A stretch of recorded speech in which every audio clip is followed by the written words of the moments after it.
بسم اللہ الرحمن الرحیم۔ السلام علیکم دوستو۔ ایک عیسائی عورت نے ڈاکٹر ذاکر نائک سے ایسا سوال کیا تھا جس پر ڈاکٹر ذاکر نائک بھی اس عورت کو ذہین قرار دینے پر مجبور ہو گئے تھے۔ اس عیسائی خاتون نے ڈاکٹر ذاکر نائک سے ایسا سوال کیا تھا جس کا جواب جان کر ہمیں بطور مسلمان اور دنیا کے کسی بھی انسان کو اسلام، یہودیت، عیسائیت اور دنیا میں بسنے والے تمام دیگر مذاہب سے متعلق ایک بنیادی فلسفہ مل جاتا ہے۔ ڈاکٹر ذاکر نائک نے بھی انتہائی شاندار وضاحت دیتے ہوئے اس خاتون کو دین اسلام قبول کرنے کی دعوت بھی دی تھی، اور جاتے جاتے یہ خاتون کچھ ایسے مناظر پیش کر گئی تھی جنہیں دیکھ کر یقیناً آپ بھی بہت خوش ہو جائیں گے۔ ڈاکٹر ذاکر نائک اور اس عیسائی خاتون کے درمیان ہونے والی گفتگو انگریزی زبان میں ہے۔ ٹیم ہم قدم اس کا اردو ترجمہ آپ کے لیے پیش کر رہی ہے۔ اس خاتون تو سوال انتہائی ذہانت پر مبنی کیا تھا، مگر اس کا انداز اللہ کو نعوذ باللہ چیلنج کرنے والا تھا۔ اس خاتون نے کہا تھا کہ اگر اللہ تعالیٰ اس دنیا کو بنانے والا، چلانے والا اور اتنا ہی طاقتور ہے تو دنیا میں امن لانے کے لیے اللہ تعالیٰ صرف ایک مذہب کیوں جاری نہیں کر دیتے؟ اتنے مذاہب کیوں ہیں؟ اتنی مذہبی کتابیں کیوں ہیں؟ اگر ایک کتاب ہوتی تو دنیا کے لوگ آپس میں نفرتوں کا شکار نہیں ہوتے۔ آج مسلمان عیسائیوں سے اور عیسائی یہودیوں سے اور عیسائی مسلمانوں سے نفرت کرتے ہیں۔ اگر اللہ تعالیٰ اتنے طاقتور ہیں، جو کہ ہم مسلمانوں کا یقین ہے کہ ہیں، تو اللہ نے ایک مذہب کیوں نہیں رکھ دیا؟ My question is, if God is so powerful and all-knowing and... What's your name, sister? Helen. Helen. Yes. Yes, sister. God is so powerful and all-knowing and He brings peace and loves everybody and unity. Why is it that we have so many different religious books, and why do they seem to cause so much confusion amongst people on earth? Why isn't there just one book from the beginning, and why don't we just all follow that? Doctor Zakir Naik نے اس خاتون کا سوال مکمل ہوتے ہی جواب دینے سے پہلے کہا کہ آپ کا سوال بہت اچھا بھی ہے اور بہت انٹیلیجنٹ بھی ہے، یعنی کہ ذہانت پر مبنی سوال ہے۔ That's a very good question and a very intelligent question. Why so many religious books, so much of confusion? Very good question. اب ڈاکٹر ذاکر نائک نے اس عیسائی خاتون کو وہ بات سمجھانا تھی جو کہ ہر انسان اور ہر مسلمان کے لیے سمجھنا بہت ضروری ہے، کیونکہ اسی بات کو سمجھ لینے سے یہ معلوم ہو جاتا ہے کہ دنیا کا حقیقی اور سچا مذہب یعنی کہ دین حق صرف دین اسلام ہی ہے۔ ڈاکٹر ذاکر نائک نے کہا کہ ہماری بہن آپ نے یہ کہا ہے کہ ایک مذہبی کتاب یا ایک مذہب کیوں نہیں رکھا گیا، تو میں آپ کو بتا دینا چاہتا ہوں کہ اللہ کی جانب سے صرف ایک مذہب ہی رکھا گیا ہے، اور وہ دین اسلام ہے، اور ایک ہی حتمی مذہبی کتاب قرآن مجید ہے۔ ڈاکٹر ذاکر نائک نے کہا کہ اللہ تعالیٰ نے 4 مذہبی کتابیں نازل فرمائی ہیں جو کہ 4 مذاہب ہی بناتی ہیں: توریت، زبور، انجیل اور قرآن مجید۔ یہ وہ آسمانی کتابیں ہیں جن کا تذکرہ قرآن مجید میں بھی مل جاتا ہے۔ ان 4 میں سے پہلی آسمانی کتاب توریت حضرت موسیٰ علیہ السلام پر نازل کی گئی۔ زبور وہ مذہبی کتاب ہے جو کہ داؤد علیہ السلام پر نازل کی گئی۔ انجیل یعنی بائبل حضرت عیسیٰ علیہ السلام پر، اور قرآن مجید آخری حتمی مذہبی کتاب اللہ کی جانب سے ہمارے پیارے نبی حضرت محمد صلی اللہ علیہ وآلہ وسلم پر نازل فرمائی گئی۔ یہ صرف 4 وہ مذہبی کتابیں اور انبیاء کے نام ہیں جن کا تذکرہ قرآن پاک میں ہے۔ ویسے تاریخی معلومات کے ذریعے اللہ تعالیٰ نے سینکڑوں کتابیں نازل فرمائیں اور سینکڑوں سے زیادہ لاکھوں انبیاء آئے۔ ڈاکٹر ذاکر نائک نے کہا کہ اب آپ کے سوال کی جانب غور سے دیکھتے ہیں۔ اللہ نے اتنی مذہبی کتابیں کیوں نازل فرمائیں، اتنے انبیاء کیوں بھیجے، اور مذاہب کا بنیادی مقصد کیا ہے؟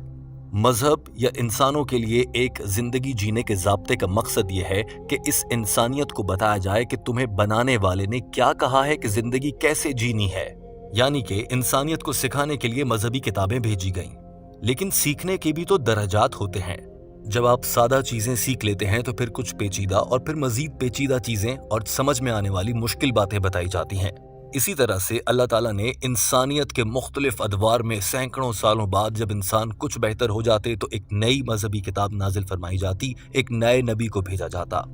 انسان مزید سیکھ لیتے، پھر ایک اور نبی کو بھیجا جاتا، اور یوں 1,24,000 پیغمبر بھیجے گئے۔ ڈاکٹر ذاکر نائک نے یہی بات ایک شاندار مثال کے ذریعے بھی سمجھائی۔ ذرا یہ مناظر دیکھیے۔ Sister, Almighty God has revealed books, many books. By name, 4 are mentioned in the Quran: Torah, Zabur, Injil, and the Quran. Torah is the wahi, the revelation given to Moses, peace be upon him.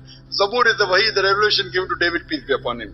Injil is the wahi, the revelation given to Jesus Christ, peace be upon him. And Quran is the last and final revelation given to the last and final messenger, Prophet Muhammad, peace be upon him. Now coming to your question Almighty God has sent many revelations. Almighty God knew that at this particular time people will not be able to grasp the main message. For example, my son tells me, doctor Zakir Naik کو امید تھی کہ یہ خاتون اسلام قبول کر لے گی، اسی لیے ڈاکٹر ذاکر نائک اسے بہت گہرائی سے سمجھا رہے تھے، اور سمجھانے کے لیے ڈاکٹر ذاکر نائک نے ایک شاندار مثال بھی پیش کی۔ جیسے اللہ نے اس دنیا کے سارے انسانوں کو زندگی جینے کا فن سکھانے کے لیے مختلف مذاہب بھیجے اور حقیقی خدا کو پہچاننے کے لیے مذاہب بھیجے، یعنی کہ مختلف مذہبی کتابیں نازل فرمائیں، اسی طرح سے اگر مثال دیتا ہوں، میرا بیٹا کل کو آ کر مجھے کہے ابا مجھے میڈیکل ڈاکٹر بننا ہے، تو آپ مجھے سیدھا ہی میڈیکل کالج میں داخلہ دلوا دینا۔ میں کہوں گا نہیں بیٹا، ڈاکٹری کی تعلیم سیکھنے کے لیے پہلے درجہ اول، پھر درجہ دوم، پھر درجہ سوم، پھر سکول، پھر میٹرک، پھر کالج، پھر جا کر میڈیکل کالج۔ اسی طرح سے اللہ تعالیٰ کو انسانیت کا علم تھا کہ انسانیت نے اب یہاں تک سیکھ لیا ہے، اب اس سے آگے کا پیغام سکھانا ہے، اور پھر آج سے 1400 سال پہلے اللہ کو لگا کہ اب یہ انسان مکمل طور پر تیار ہیں کہ انہیں حقیقی خدا کا میسج، پیغام پہنچا دیا جائے، اور اس کے لیے آخری نبی کے ذریعے آخری مذہبی کتاب قرآن مجید نازل کی گئی، جبکہ قرآن مجید سے پہلے نازل ہونے والی سبھی مذہبی کتابوں میں اللہ تعالیٰ نے بنیادی باتیں بتائیں کہ اللہ ایک ہے، اور ایک آخری نبی آئے گا، وہ حتمی پیغام دے گا۔ یہ تذکرہ آپ کو عیسائیت، یہودیت اور سبھی کتابوں میں مل جاتا ہے۔ دوستو، یہاں پر ہمیں یہ بھی معلوم ہو جاتا ہے کہ دنیا میں مختلف مذاہب بننے کی وجہ یہ ہے کہ اللہ نے تو مختلف انبیاء مختلف ادوار کے حساب سے بھیجے تھے، لیکن ان میں سے کچھ انبیاء کے ماننے والوں نے اسے ایک الگ مذہب ہی بنا ڈالا۔ یہی وجہ ہے کہ آج دنیا میں مختلف مذاہب نظر آتے ہیں، جبکہ یہ سارے مذاہب اللہ کی جانب سے ایک کتاب کی صورت میں اسلام کا پیغام دینے کے لیے بھیجے گئے تھے، لیکن چونکہ ان مذاہب کی آسمانی کتابوں کی حفاظت کا ذمہ اللہ نے خود نہیں لیا تھا، لہٰذا ان میں رد و بدل ہو گیا اور آج مختلف مذاہب بنے ہوئے ہیں۔ my son tells me, Father, Abba, I want to become a doctor. So why do you put me in nursery and school? Put me in medical college directly. So I'll tell him, Beta, my son, first go to nursery, then go to school, then you'll understand 10th standard, then you go to junior college, then go to medical college.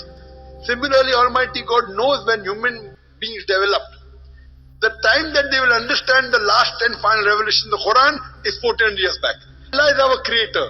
Almighty God is our creator. He knew that 1400 years from now, the human being will be able to understand the message. Before that, they could not. So, in all the previous messages, Almighty God gave the basic message. God is one, and told that there's a final messenger to come, Prophet Muhammad. Sorry, the minor things were not there. But the basic and the major thing about Tawheed, oneness of God, was there in all the scriptures. And because Almighty God knew that there is going to be a final revelation, the Quran, He did not think it right to preserve the early edition. Torah, Zabur, Injil, and there were many revelations that came before. So at the passage of time, there was corruption, there was interpolation, there was concoction. Human beings changed these scriptures. So when these scriptures were changed, and when Almighty God knew 1400 years from now, ذاکر نائک نے اس خاتون کو مزید گہرائی سے سمجھانے کے لیے آگے بڑھتے ہوئے مزید معلومات پیش کی، جنہیں جان کر آپ حیران رہ جائیں گے۔ ڈاکٹر ذاکر نائک نے کہا، یہاں پر بہت سے لوگ یہ بھی سوال پوچھ لیتے ہیں کہ اللہ تعالیٰ نے صرف قرآن مجید کی حفاظت کا ذمہ ہی کیوں لیا؟ توریت، زبور، انجیل اور دیگر مذہبی آسمانی کتابوں کی حفاظت کا ذمہ کیوں نہ لیا؟ ڈاکٹر ذاکر نائک نے کہا، کیونکہ اللہ کو معلوم تھا کہ یہ میں فائنل یا حتمی کتاب نہیں بھیج رہا، ابھی حتمی کتاب قرآن مجید نازل ہوگی اور اس میں کوئی تبدیلی نہیں کر سکے گا، اسی لیے اللہ نے صرف قرآن مجید کی ہی حفاظت کا ذمہ لیا، اور قرآن پاک کی آیت سے واضح ہے جہاں اللہ تعالیٰ ارشاد فرماتا ہے، اِنَّا نَحْنُ نَزَّلْنَاهُ الذِّكْرَ وَإِنَّا لَهُ لَحَافِظُونَ، اور بے شک یہ کتاب ہم نے اتاری اور ہم ہی اسی کی حفاظت کا ذمہ لیتے ہیں، اس میں کوئی رد و بدل نہیں ہو سکتا۔ دوستو، آج ہم دیکھتے ہیں کہ 1400 سال گزرنے کے باوجود قرآن پاک میں ایک زیر زبر کی تبدیلی نہیں ہو سکی ہے، جبکہ بائبل یا پھر عیسائیوں کی مذہبی کتاب، ہندوؤں کی مذہبی کتاب ویدا اور دیگر مذاہب کی کتابوں میں ہزاروں تبدیلیاں نظر آتی ہیں، اور ان تبدیلیوں سے متعلق انہی مذاہب کے علماء مانتے بھی ہیں۔ ڈاکٹر ذاکر نائک نے کہا کہ یہاں پر یہ بات بھی دیکھنے کی ہے کہ عیسائیت، یہودیت اور ہندوازم سمیت دیگر مذاہب کی کتابوں میں بنیادی پیغام آج بھی مل جاتا ہے، باوجود تبدیلیوں کے یہ معلوم ہو جاتا ہے کہ ایک اللہ ہے جس نے اس دنیا کو بنایا ہے، اور ایک آخری نبی آئے گا جو اس دنیا کی رہنمائی کرے گا، اور وہ آخری نبی قرآن مجید جیسی مقدس آسمانی کتاب لے کر نازل ہوا، اور اس نبی نے اللہ کا دین اس دنیا پر مکمل کر دیا، بے شک یہ اللہ کی مدد سے ہوا۔ ڈاکٹر ذاکر نائک نے کہا کہ عیسائیت، یہودیت یا ہندوؤں کی مذہبی کتابوں میں بھی یہ دو بنیادی باتیں توحید اور آخری نبی کے آنے کا تذکرہ ضرور ملتا ہے، تاکہ دنیا کے کسی بھی دور کے انسان اگر بائبل یا یہودیوں یا پھر ہندوؤں کی مذہبی کتاب کو کھولیں اور اسے پڑھیں تو بھی ان کو معلوم ہو جائے کہ حتمی پیغام قرآن مجید میں ہے اور قرآن پاک کی طرف آنا ہے، یعنی کہ اسلام کے دائرے میں داخل ہو جانا ہے۔ All the human beings get together, they will never be able to change it. Allah has taken upon himself. All the earlier edition, because they were not the final edition, God didn't think it fit to preserve. But even in the changed edition, He has preserved the basic message of one God and has preserved the second basic message that the final messenger Prophet Muhammad is to come. So even if the scriptures are changed, if they read the Bible correctly, they'll come to know God is one. They'll come to know that Prophet Muhammad is going to come. If even though the Vedas have been changed, it is mentioned God is one, Prophet Muhammad sallallahu alaihi wasallam is going to come. So in spite of the changes of all the other scriptures, the basic message of God is one, no idol worship, God has got no images, and Prophet Muhammad is the final messenger is maintained, so that if you really do research, you'll come to the Quran and you'll be guided. Doctor Zakir Naik نے انتہائی ذہانت اور مکمل مطالعے کے ساتھ اس خاتون کو سمجھاتے ہوئے تمام تر بیان مکمل کیا اور ایک فلسفہ پیش کر دیا تھا جو دین اسلام کا بنیادی فلسفہ ہے، جو ہر انسان کے لیے جاننا بہت ضروری ہے۔ اس کے بعد ڈاکٹر ذاکر نائک نے اس خاتون سے کہا، میری بہن یہ باتیں سننے کے بعد میں آپ سے پوچھنا چاہتا ہوں، کیا آپ یقین رکھتی ہیں کہ دنیا میں صرف ایک خدا ہے؟ پھر ڈاکٹر ذاکر نائک نے پوچھا کہ کیا آپ سمجھتی ہیں کہ حضرت عیسیٰ علیہ السلام خدا ہیں؟ یاد رکھیے کہ یہ سوال ایک عیسائی خاتون سے کیا جا رہا ہے جو سمجھتے ہیں کہ عیسیٰ علیہ السلام خدا ہیں۔ اس خاتون نے ہچکچاتے ہوئے جواب دیا، نہیں، میں حضرت عیسیٰ علیہ السلام کو خدا نہیں سمجھتی۔ پھر ڈاکٹر ذاکر نائک نے آخری سوال پوچھا اور کہا کہ کیا آپ یقین رکھتی ہیں کہ حضرت محمد صلی اللہ علیہ وآلہ وسلم اللہ کے بھیجے گئے آخری نبی ہیں؟ یہ خاتون کچھ ہچکچانے لگی اور ایسا لگ رہا تھا کہ یہ اسلام قبول نہیں کرنا چاہتی۔ ڈاکٹر ذاکر نائک نے کہا کہ ہچکچانے کی ضرورت نہیں، میں نے آپ کے سامنے مختلف حوالہ جات رکھے ہیں اور پورا فلسفہ بیان کر دیا ہے۔ میرے خیال سے آپ ایک عیسائی ہیں اور یقیناً آپ کو یہ باتیں سمجھ آ گئی ہوں گی۔ اس خاتون نے کہا کہ میں عیسائیوں کے اسکول میں پڑھی ہوں مگر میں عیسائی نہیں ہوں اور میں عیسائیت پر عمل بھی نہیں کرتی، یعنی کہ یہ ایک ملحد تھی۔ اب ڈاکٹر ذاکر نائک کی محنت تھی کہ اس خاتون کو قائل کرتے اور اسے دین اسلام کی جانب لاتے۔ ڈاکٹر ذاکر نائک مکمل محنت کرتے ہوئے نظر آ رہے تھے۔ Thank you, yes. Sister, do you believe that God is one? Yes. Do you believe Jesus is God? No. Very good. Do you believe Prophet Muhammad is God? I'm sorry, do you believe Prophet Muhammad is the messenger of God? I haven't read the Quran. But I've given reference from the Bible. I believe you're a Christian first. Correct? I'm not really sure. No, but previously you were a Christian. I went to Christian schools and Catholic schools, That's right. but So, I never really followed. That's right. But didn't I gave Bible. several messages, I gave several references from the Old Testament. Doctor Zakir Naik نے ایک بار پھر سے کوشش کرتے ہوئے کہا کہ میری بہن، میں نے آپ کو بتایا ہے کہ عیسائیت ہو، یہودیت ہو، بدھ مت ہو، ہندو مت ہو، ان سبھی مذاہب کی آسمانی کتابیں جو خالص حالت میں ہیں ان میں لکھا ہے کہ اسلام سچا مذہب ہے، قرآن پاک سچ کہتا ہے، قرآن پر چلو، نبی صلی اللہ علیہ وآلہ وسلم آخری نبی ہیں، ان کی مانو، اور آپ نبی صلی اللہ علیہ وآلہ وسلم کو آخری نبی مان کر اسلام قبول کر سکتی ہیں۔ اور میں نے آج آپ کو بتایا ہے کہ حضرت محمد صلی اللہ علیہ وآلہ وسلم اللہ کے آخری نبی ہیں اور یہ سبھی مذاہب کی کتابوں سے ثابت کیا ہے، تو کیا آپ ایسا یقین رکھتی ہیں؟ اس خاتون نے کہا، جی ہاں، آپ کی باتیں سننے کے بعد میں یقین رکھتی ہوں کہ حضرت محمد صلی اللہ علیہ وآلہ وسلم اللہ کے بھیجے گئے آخری نبی ہیں۔ ڈاکٹر ذاکر نائک نے کہا کہ ان سب باتوں سے، یعنی کہ آپ ایک اللہ کو مانتی ہیں، عیسیٰ علیہ السلام کو اللہ نہیں مانتی، محمد صلی اللہ علیہ وآلہ وسلم کو آخری نبی مانتی ہیں، آپ بائی ڈیفینیشن یعنی کہ تعریف کے مطابق ایک مسلمان کی تعریف پر پورا اترتی ہیں اور آپ ایک مسلمان ہیں۔ یہ بات آپ نے انگریزی زبان میں کہہ دی ہے، کیا آپ یہی عربی زبان میں کہیں گی اور شہادہ لینا چاہیں گی؟ جواب میں اس خاتون نے کہا، جی ہاں ضرور، کیوں نہیں، اور ڈاکٹر ذاکر نائک نے اس خاتون کو کلمہ پڑھانا شروع کیا۔ That's very good. The last question is, do you believe that Prophet Muhammad is the messenger of God? Yes, based on what I've learned from you, yes. MashaAllah. So, if you believe there's one God, and if you believe Jesus is not God, and you believe Prophet Muhammad is the messenger of God, so in Arabic, we say you have submitted your will to God, that means you're a Muslim. So would you like to say in Arabic? What you said in English, would you like to say in Arabic? Sure. Okay, I'll just say in Arabic, and you can repeat it. Is anyone forcing you to say this? No. So you accept you got a free will. Yes. So inshallah just in Arabic and you repeat it.